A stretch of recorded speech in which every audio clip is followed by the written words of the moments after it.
To design the most technologically advanced World Cup ball in history, Adidas had to go back to a time when TV transmissions were mostly in black and white. Soccer balls were made from heavy, unforgiving leather and chips were something you put in cookies, not sportsy equipment. The first time a World Cup game was played with an Adidas ball was 1970. The black and white pentagon panels of that product, the Telstar Elast, became synonymous with the sport. Advertisement Roland Rommler's job as Adidas category director for global football hardware was to help recreate that ball for this summer's tournament in Russia, while adding technological advances that would have qualified as science fiction a half-century ago. All of our all-field products, each jersey, each boot, they all take an authentic inspiration, Rommler said. From a brand perspective, we want to bring back the most authentic and most iconic product on the field of play, but with a modern twist. Advertisement The Telstar 18 is a high-tech, look-alike cousin of the ball that forever changed soccer. But the biggest innovation of the new model is one you can't see. Each ball is embedded with an NFC, near-field communication, chip that allows interaction with the ball via a smartphone. The technology does not measure the ball's speed, height or curl, but that could be coming in a future version. This is the very first step into the digital world, Rommler said. Argentine star Lionel Messi poses with the new Adidas Telstar 18 ball during an unveiling ceremony in November. Mladen Antonov, Getty Images. A previous Adidas model, the Micoach Smart Ball, used an integrated sensor to record strike point, spin and trajectory, but that discontinued product was never durable enough for use in competitive leagues. The Telstar 18 allows users to do little more than interact with the ball by giving it a name or accessing content and information unique to that ball, but it's a high-performance piece of sportsy equipment. Advertisement Rommler said while designing the Telstar 18, technicians experimented with installing 10 to 12 micro cameras. But the images captured proved more nauseating than nifty. We had a few pros just out of fun playing with it, Rommler said. You became sick as a spectator because the ball was moving too fast. Sometimes you couldn't see anything.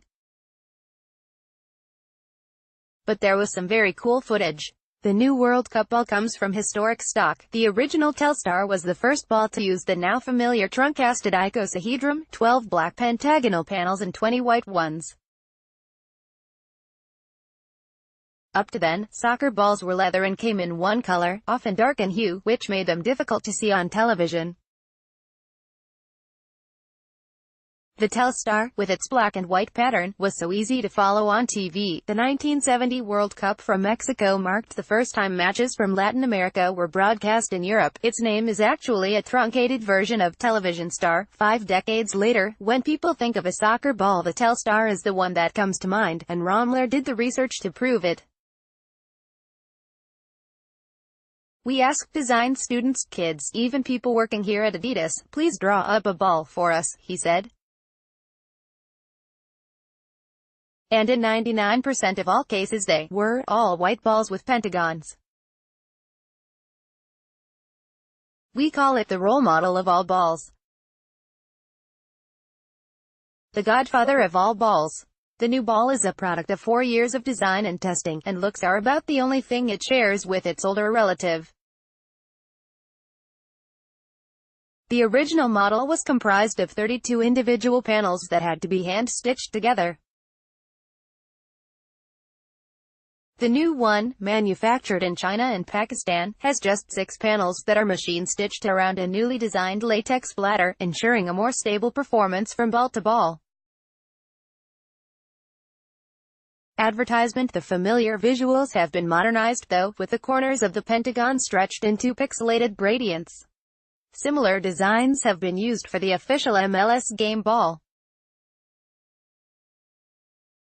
The Telstar 18 underwent a series of rigorous tests on 3 continents, at altitude and at sea level, and in temperatures ranging from below freezing to over 100 degrees. It was even shot out of an air gun against a metal wall thousands of times at more than 30 miles an hour. The feedback we got was phenomenal on all of that, Ramler said. Adidas won't be resting on those laurels. Because after the last ball is kicked in Russia this July, Adidas will begin work in earnest on the ball for the 2022 World Cup in the Desert Kingdom of Qatar. Ramler won't discuss what technological ground that ball might break, but it will be designed to perform in temperatures of well over 100 degrees. Even if somebody says, okay, that's the perfect ball now, I can promise you in 4 years you'll see a completely different ball for Qatar, he said. Because standing still means you're moving backward. Kevin.Baxter at LATimes.com. Follow Kevin Baxter on Twitter at KeBaxter11.